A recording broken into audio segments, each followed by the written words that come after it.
Hi, everyone. Mandy here. Restorative grief is all about creating easy access to healing, no matter where or who you are. That's why I want you to remember that if you want grief support beyond a podcast, there's a whole community of restorative grievers just waiting to hold space for you. Join the Restorative Grief Project through the link in our show notes or connect with me on social media if you have any questions about it. No more pretending that you can handle grief alone, okay? Now let's get on to this week's episode. Welcome back to Restorative Grief with Mandy Capehart. You are listening to episode 143, titled Beyond Feeling Your Feelings with Sophia Pounendis.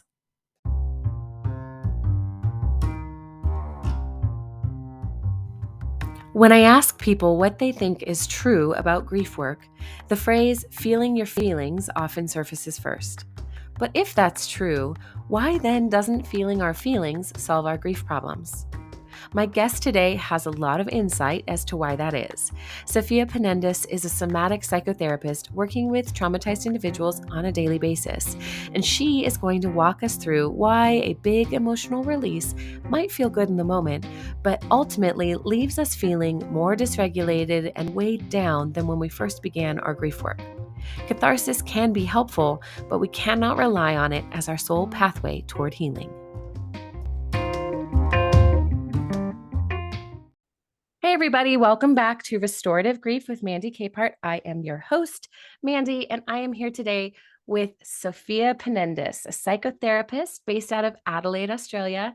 And she's here today because we're going to talk about what it means to process our grief and trauma with intentionality instead of just leaning toward cathartic experiences and trying to just, feel our feelings. So I'm really excited to bring you Sophia today.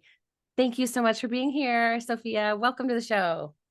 Thank you so much for having me here. Oh, this is so exciting. Such a big topic to talk about as well, but some really great things that we will talk about here. Yeah. Yeah, it is so important because every single day we think about, hey, let's stay positive, let's feel our feelings, let's talk about our emotions. And I think that's a wonderful place to start, but often we don't know where to go with that. So before we dive in, why don't you just build a little story around who you are and tell us more about your experience and like what drew you into this work? Yeah, totally. So my name is Sophia. I work as a somatic psychotherapist here in Australia, in a little city called Adelaide. And psychotherapy sort of came into my world when I started my healing journey about 4 years ago. I came to terms with my own childhood trauma after a really big breakup. And it was really interesting. I kind of just fell into this world, coming out of being a teacher, working in a system, meeting a lot of children with trauma, and it's just kind of taken me on this path of, hey, I want to support other people with their experiences of trauma, but also, oh, there's just so much support that's needed in the community. And I just find that, especially even in our school systems, we don't have enough support around emotions and introspection and understanding the importance that it's needed to feel safe and to be seen and heard. It's just a fundamental need that I feel like a lot of us need some support with. So it's kind of taken me on that bit of that journey. The somatic therapy world came in when I started therapy, and my therapist was a somatic therapist, and I really experienced what a bottom up experience of healing is, rather than the sort of cognitive. It's a beautiful blend of both, and I really felt how much of my internal world that I haven't experienced. It was almost like I was a zombie on autopilot going through life until that moment when I actually felt in to my body, and experience what was happening on a deeper level. And that was just so profound that I was like, right, I'm changing careers, I'm studying psychotherapy, and here I am now, doing this work in the community. So beautiful because I too started in grief work because of my community and witnessing Wow. loss after loss in my own life and in the life of these people around me that I cared for, and simultaneously witnessing a total lack of not necessarily emotional intelligence, but a lack of what to do with emotion and a lack of how to navigate discomfort and grief and trauma that goes with it. So I love that that's exactly what started to draw you in as well, because this work has communal impact. When we are unwell as individuals, it's pretty reflective of our community as well. And so that's like Yeah. foundational.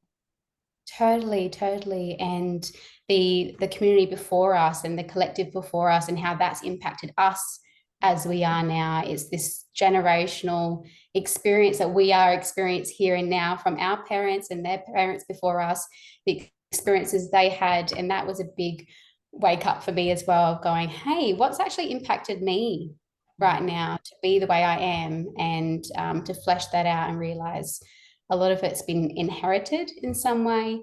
The painful experiences with the resources they didn't have in the past generations to work through their emotions and trauma. It's just very different now to what it was then. So that really helped to have that perspective too, of sort of the collective community in the past and how they didn't get the support or had the resources to understand their emotions and their grief and loss.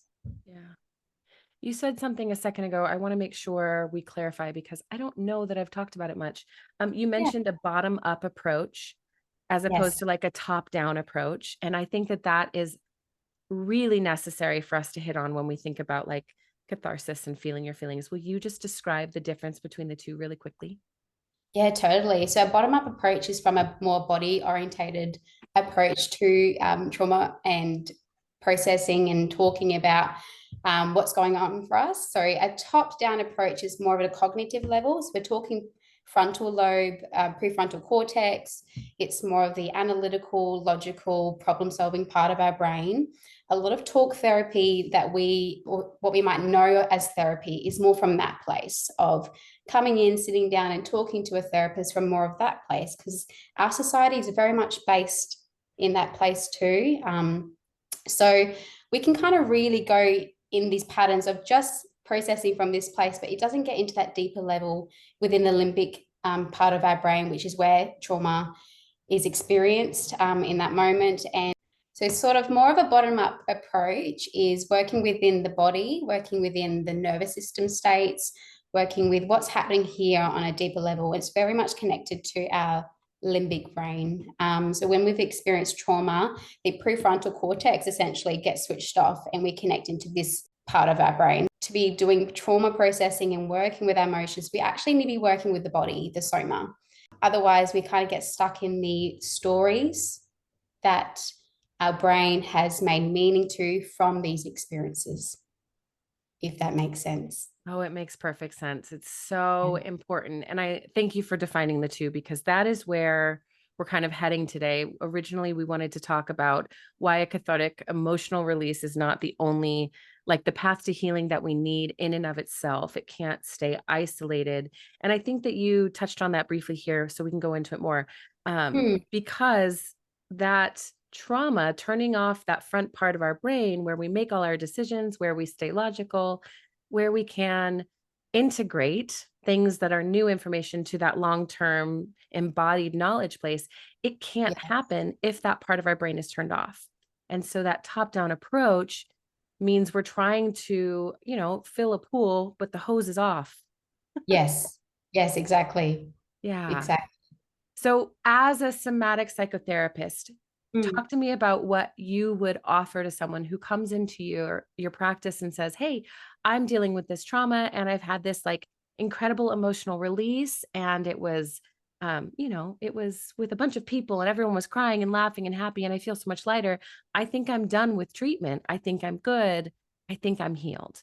How would Yeah. you honor that but also hold space for the part behind it that they're not able to say?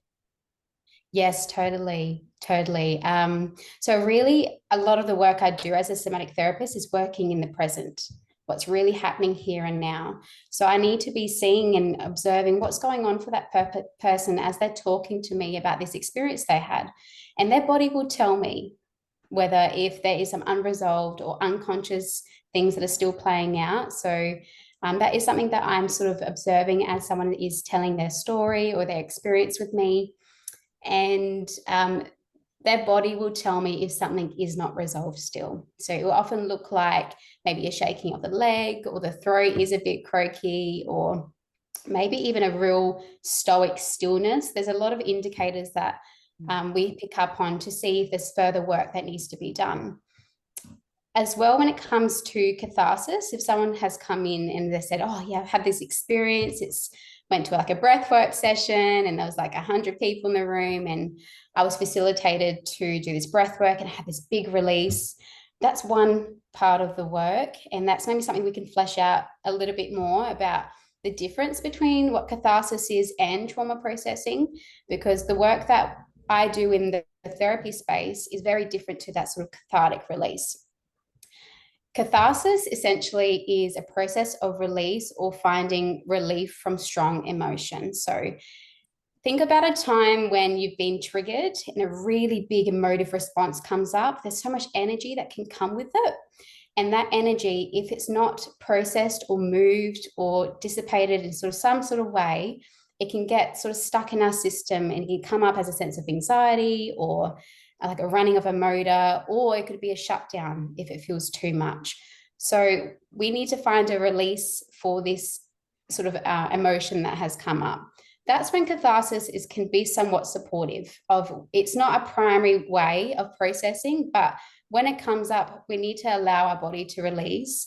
That's why we see sort of in these communities where it's like shaking or yelling or crying, because they are natural ways that our body can have a process of release. Yeah. That's sort of one way we can do it, but it's not a primary way. And my role as a therapist is not to bring on catharsis.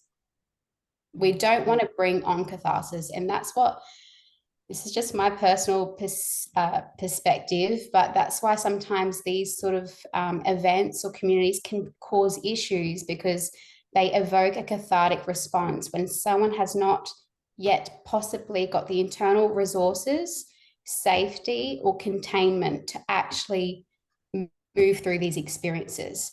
This can actually move towards more re-traumatization or more towards a dysregulated nervous system, because it's pushing them out of their window of tolerance.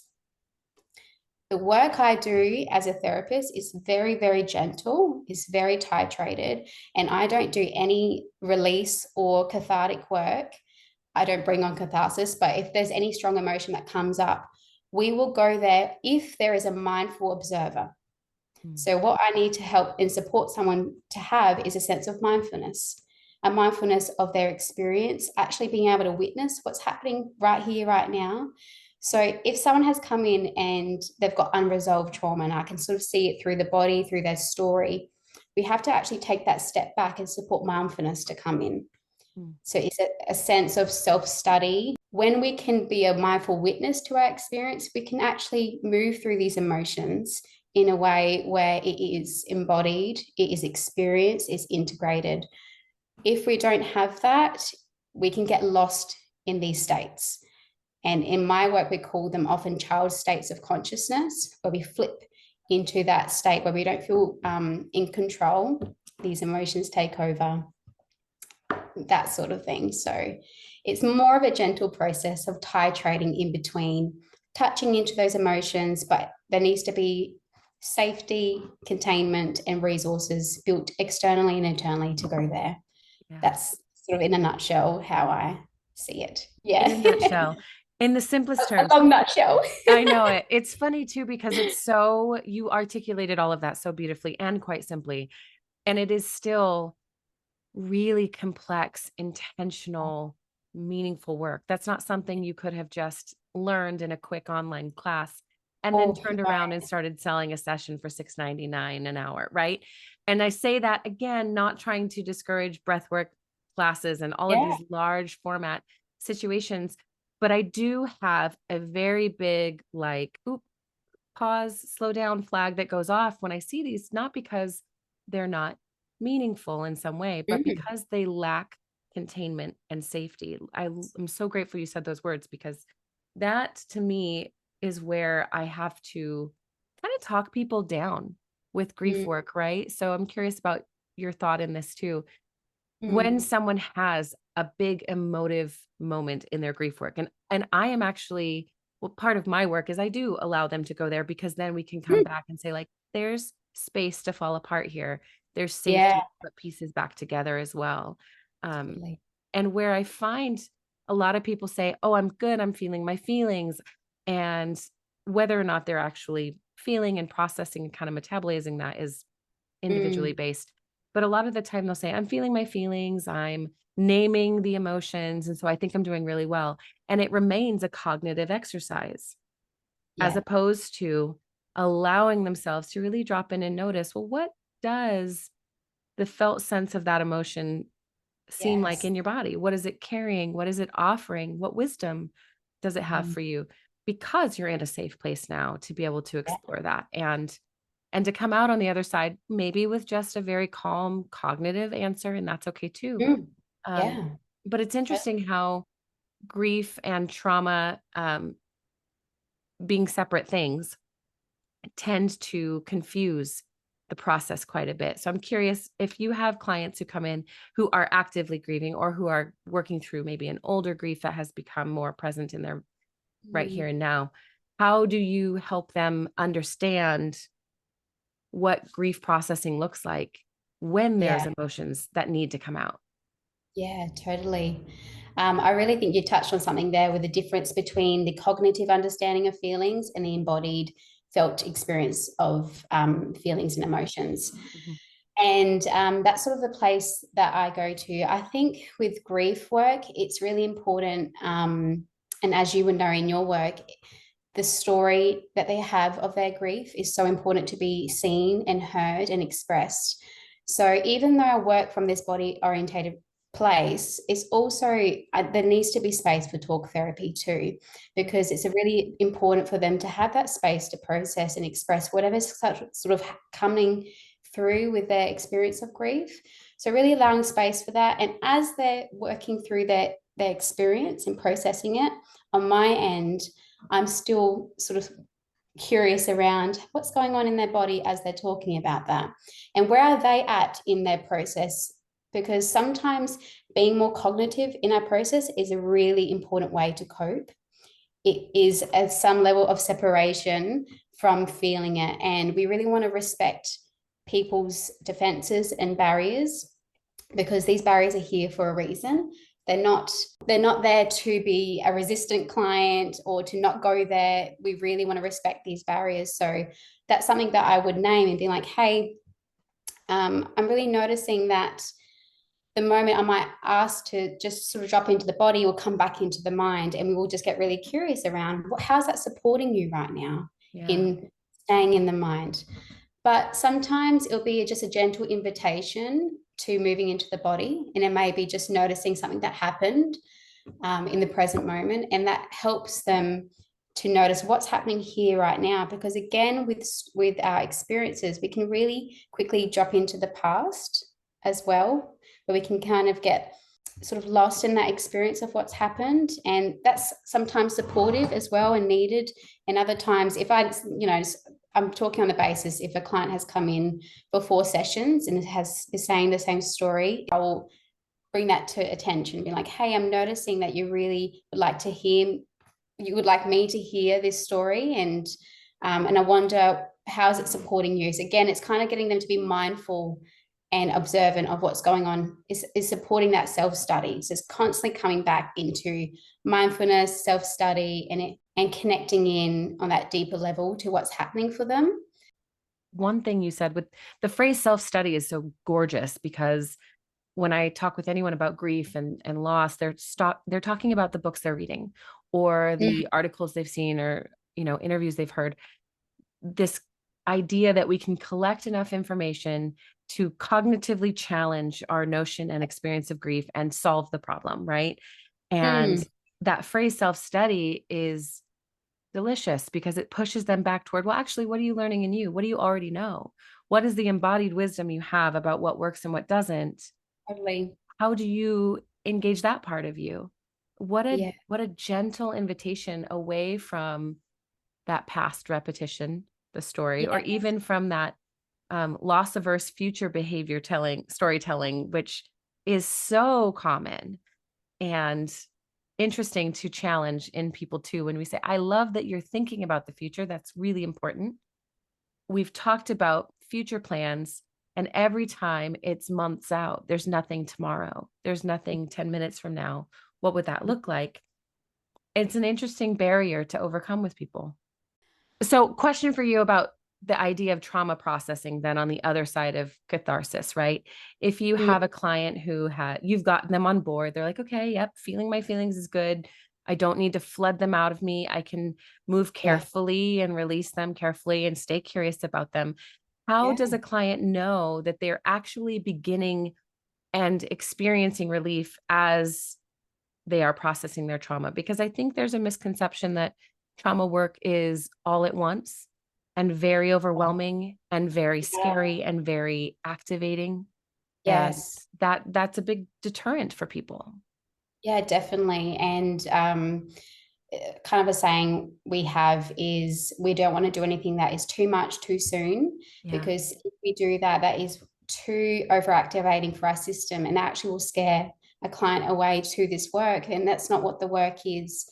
Yeah. So it's really important for this to be a very gentle, titrated, safe process. And that often means that therapy will happen over a more gradual period of time, depending on the extent of the impact of the trauma they've experienced as well, and how their body is trying to process this experience. Also, what is going on outside of therapy? What are their supports? Who are the people they're living with? Are they perpetuating those experiences? There's so many factors to consider. But really, in the space of my role in supporting people, is building that foundation of safety in relationship is so, so important, because trauma often happens, especially relational and developmental trauma. Trauma happens in relationship. So then, therefore, healing needs to happen in relationship. So that is the absolute foundation for me, is to hold a safe containment for this work. That's really, really big. So that's the foundation. And it's kind of the understanding that within each of us, we have a natural, innate impulse towards healing and growth. We want to move through these experiences because they constrict us, they limit us, they really constrict our system towards freedom and peace. So it naturally wants to move and process these experiences. So by me providing the environment and the conditions for this work to unfold, which is often safety, warmth, containment, a sense of security, if that is provided, that provides a safety blanket for that innate impulse to start coming alive. So I'm nurturing that, because I really believe that every client that comes in my door has that. We all have that within us, despite what people have told us. So I'm nurturing that seed that's there.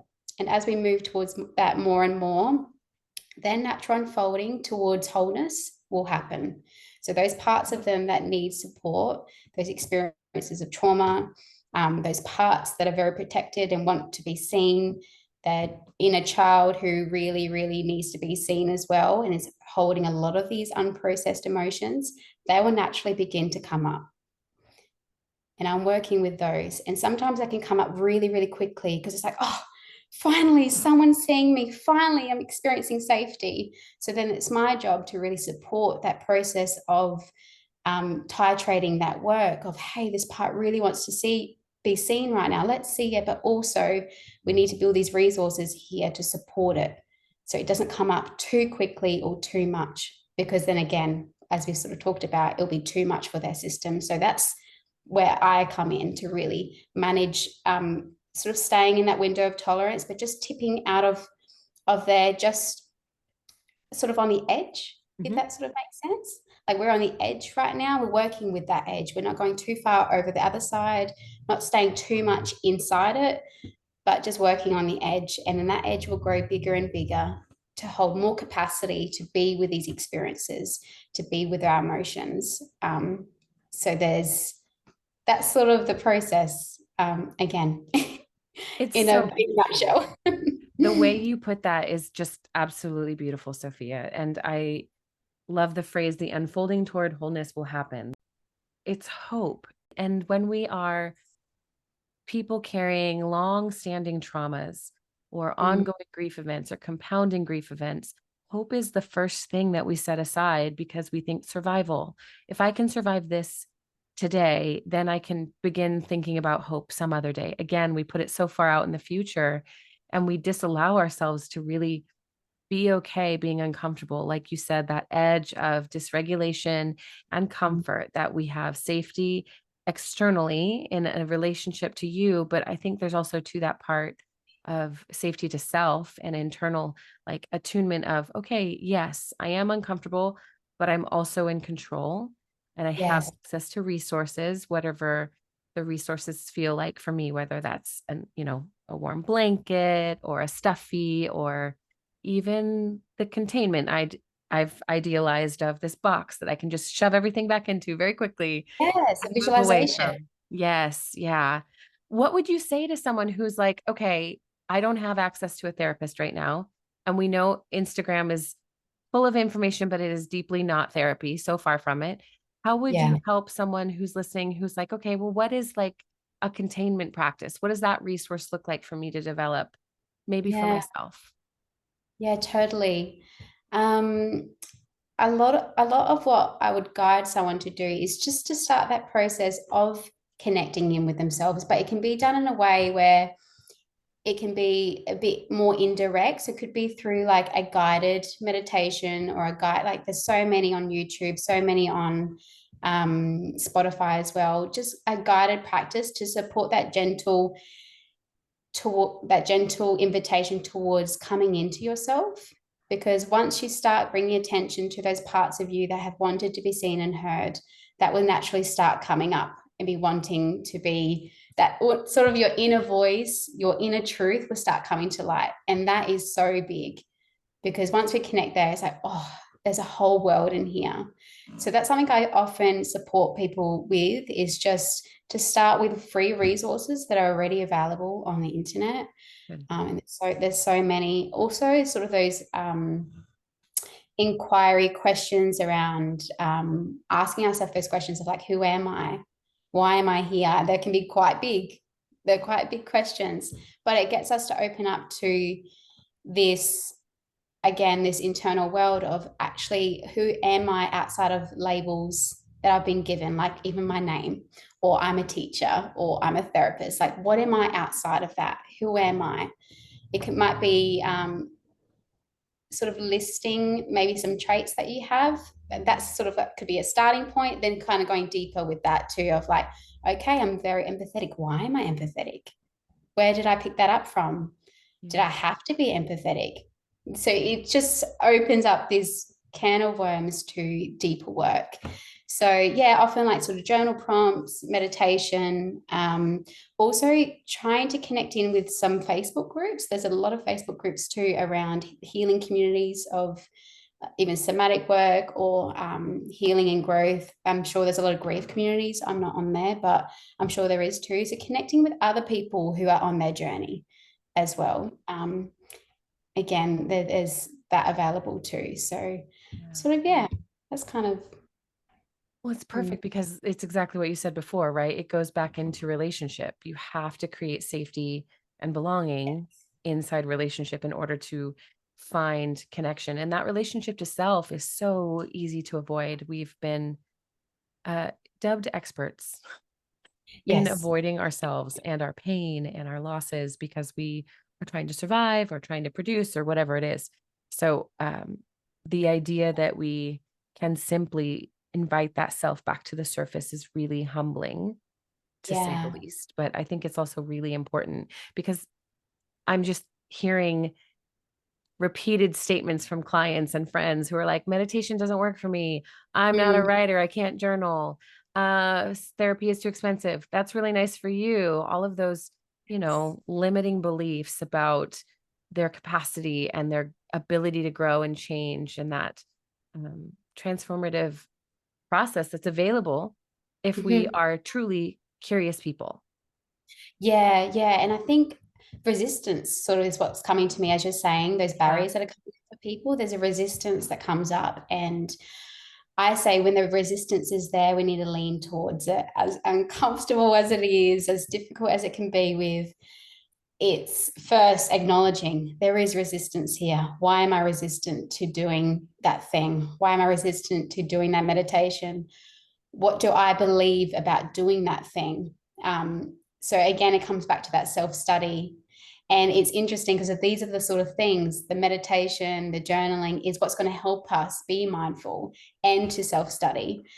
And there's choices with this. And I think it's important to note here that, again, there must be something in the past for someone to not feel fully safe or open to an experience of wanting to go meditate or wanting to go journal. There's a reason always for why that resistance is there. So again, a curiosity about that. What is it about my experience of turning inwards that I find it so difficult to do? And this might be a little bit of a tangent, but what's sort of coming up for me is we need to have an experience of external safety through relationship, through our environment to feel and experience internal safety. And we might even go back here to attachment, that if we didn't get a lot of our attachment needs met as a child, all that really carries with us in relationships. So even all the way into adulthood, and we try and find ways to get those needs met. But if we did not have that external safety, it's really difficult to experience that internal safety. So that's why it's so important to find those really safe and supportive connections. Sometimes that is the first person to experience that is with a therapist. I've experienced that a lot as in my role, but also it might be a new friendship, a new connection, a new relationship. There's so many ways to nurture that part of you that needs some more support to feel safe. Yeah. And yet again, a resistance towards that might come up because of our experiences of being in a relationship that have been painful or difficult. So really acknowledging that as well. It is such a big conversation, but there is a lot of things that we can do to support that internal safety. And a lot of it is something that we can do too, even outside of relationship, because we can build that relationship with ourselves. Yeah. Yeah. I was just thinking as you were talking about how we do have choices here. Yes. And yet many have not always had good choices to make. Maybe they didn't have the autonomy or the freedom or the permission or the safety to make a good choice for themselves, or they weren't even given any choices that could be labeled as good. And Yes. now when they are in this space and they're here, even listening to this, or in a place where they're starting to ask those questions, they're starting to notice, I'm really messed up, or I feel really messy, as the words are, because they don't have the language of dysregulation or lack of Yeah. attunement, right? Being able to say, well, this is the opportunity for you to decide to have a choice, right? Even that, like agreeing I have a choice, can be an empowering step for someone who's been traumatized repeatedly or who has not even been allowed to feel their feelings, let alone have a big, messy expression Yeah. of them. Totally. It's like giving them a permission slip, like, hey, you get to have this now. Yeah. You're an adult and it's so hard sometimes because these childhood experiences, we can still feel like a child sometimes, even Yeah. as an adult. And we still are embodying that state of consciousness. Yeah. That's a bit further along, but Yeah. yeah, we're still embodying that state of consciousness and quite blended with that part of us that we forget that we are an adult and we have new sense of choices and freedom that is available to us, even if that child part of us doesn't believe it. Yeah. And sometimes it takes an external person to remind them of that, of, hey, you have full permission now to make a different choice. Yeah. There's a different way we can go about this. And sometimes the sort of acknowledgement that they can do that is the only thing that someone has needed Yeah. to go, okay. Yeah. Yeah. I mean, you see that in every parent-child relationship, whether the parent is still present or not, whether they've Mm, been given access or maybe the parent has died. I find often when we're grieving parents, we are up against expectations of a person who's no longer here. We're up against repetitive behaviors and thought processes to honor, respect our parents in ways that were not appropriate or didn't serve us well, or that are no longer expected because, again, they're gone. And it's really interesting how that part of us, that blended part, stays and remains and becomes so difficult to sort out. But that yeah, awareness of it is huge. Huge, huge. Yeah. And we sometimes can feel like that is who we are. Like we Yeah. are the people pleaser, we are the caretaker, we are the self-sacrificer. Yeah. But it's actually these protective parts that we had to develop in those experiences of trauma to feel a sense of safety, a sense of control, a sense of stability. And underneath these parts are those more vulnerable parts that are really still struggling with all those unprocessed emotions and experiences. So yeah, there's so many layers to it, but the more we get curious about these parts of ourselves and understand them, the more open we are to being more compassionate towards ourselves and our experience. We can be really hard on ourselves, like, why do I do this? What, just move into this blame and critical place. And again, often that's another part. But yeah, it helps us to get really, is really helpful for us to be very curious and open about these parts, because it reveals that layer that's still supporting us to see those parts of us that are still really wanting to be seen, heard, and understood. Yeah. Sophia, we could talk about this for probably 3 more hours because it's so good. And Yeah. I know this is also, it's also a lot, right? We have an understanding and we have the language in our heads, comes Yeah. naturally to us. But I know Yeah. that this is also a lot for people who are listening or who are in the middle of just kind of processing through things. And Mm, so I just really want to like wrap it up a little bit with mm, honoring the fact that people need permission to move differently than they have before, honoring, hey, your coping mechanisms of trying to control something or trying to shut down. Those are great things. They've kept you safe for a really long time. They're yeah. not morally bad. They're neutral. They're good. They're necessary. They're helpful. And then they have a shelf life, right? Yeah. And we say, okay, what's a better way of supporting us now? Um, Yes. so how, if someone is just like, oh my gosh, Sophia's brilliant, I want to work with her, I want to reach out to her, how can people find you and get in touch? So I'm mostly on Instagram. So my handle is at Sophia Maria Therapy. So you can connect with me over on there. I have some links in my bio around how you can work with me. So you can go through there, or DM me either way. So I provide therapeutic services at the moment, online or here in Adelaide if you are a listener in Adelaide, but online as well. So feel free to contact me through there. Yeah. Awesome. Sophia, thank you so much for making time to connect with me and talking through this because, man, the misunderstanding of catharsis being so good and perfect and wonderful is Mm. rampant. And we don't want to, it's not meaningless, but it is not a solution in and of itself. So I think just the more we talk about it and the more we normalize trauma work and gently moving toward ourselves, the better. Thank you for making time today. Thank you so much for having me.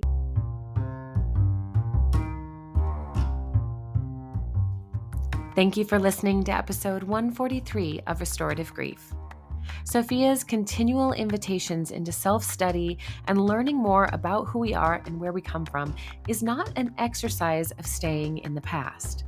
It is an opportunity to unveil what matters to us here and now, and to use that knowledge of our true selves to find what can become a lasting and integrated sense of healing. Now, if you're one of the people who loves a big cathartic experience, don't hear us saying that they're not okay. Hear us inviting you to deepen that experience in a space with someone who will lovingly stand alongside you as you ask beyond emotion what is waiting to be discovered within. If this is your first time listening to Restorative Grief, I want to thank you for making space in your life for the powerful work of allowing your grief to speak up. Keeping yourself quiet was a practice that worked for a while, and now we are going to bravely try a new way of healing together. This is a great episode to become a patron of the show for the workbook if you too have some questions. But this is also a great time to join the Restorative Grief Project on Facebook if you need or want an online group of support like Sophia mentioned. Check out the show notes for links to the Patreon, the group, and to Sophia's work on Instagram. I know she would love to hear from you. And be sure to subscribe and leave a review if you loved this episode, okay? And one last thing, as always, before we go, please remember, the only solution for grief is to do the work of grieving. Thank you for listening. I'll see you next week.